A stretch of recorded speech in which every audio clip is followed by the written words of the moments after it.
Hi everyone, I'm Megan and this is Beguiled by Books, a community of book lovers and word nerds. Today I'm sharing why I'm no longer going to be rating books using the star system. Let's get started. A quick plug before we get into all the content today. I just want to share that in the pinned comment and in the description are two links. One to sign up for my Growth Library course. That's coming out later this year. You're going to get early access to all the material to see if you want to sign up for the actual course, which will help you level up in three key areas of life: health, wealth, and wisdom. Then don't forget to check out my book club guides. They are available for a digital download that you can get anytime you need them for your next book club discussion that will help spark really wonderful conversation with your book club group. Now, let's talk about star ratings and why I'm not going to do them anymore. I've been sitting with this for a while and I have been struggling to rate the books that I'm reading. That's because star ratings don't fully encompass what I need them to anymore. Star ratings ultimately lack nuance. There are so many books out there, and it's so hard to distill that into a simple 1 to 5 rating. Books are very complex, they're multifaceted. Books are works of art.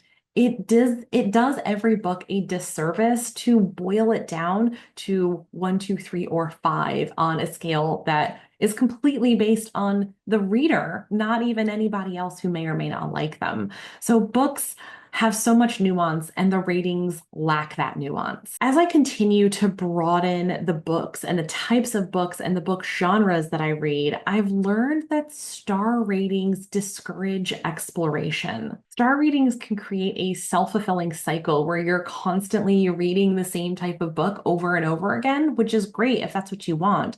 But they can also really limit your choices.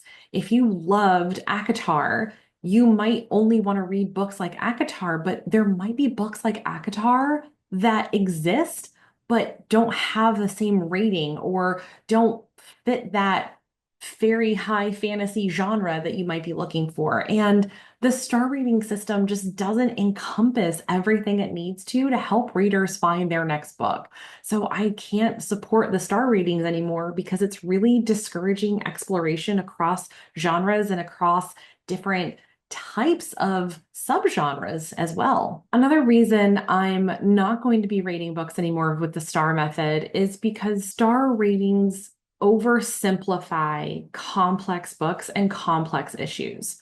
So many books that have stayed with me are not necessarily enjoyable books. They're not books that make me feel good, but they are books that people should 100% be reading. We often need to sit in discomfort before we can really grow.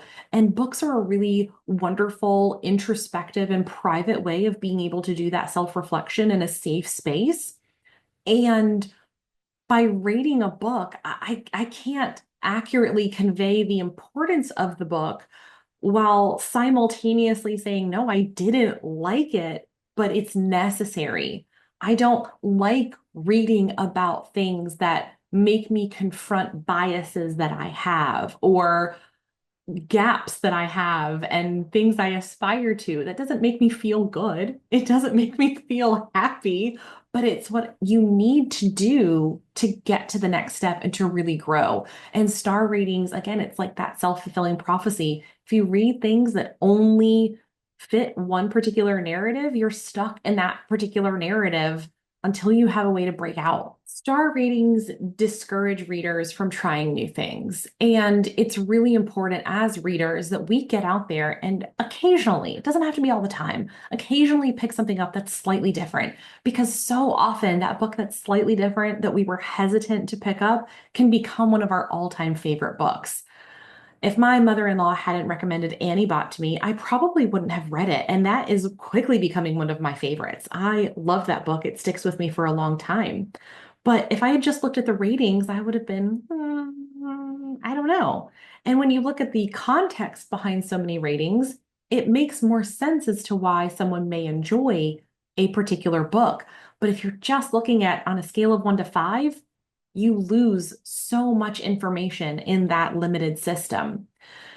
if you typically read literary fiction, but you see a sci-fi book that sparks interest, and then you go on Amazon or you go on Goodreads and you see that it's rated only 3 stars, well, you don't know enough about who's reviewing it, who's rating it to really understand if that book excites you.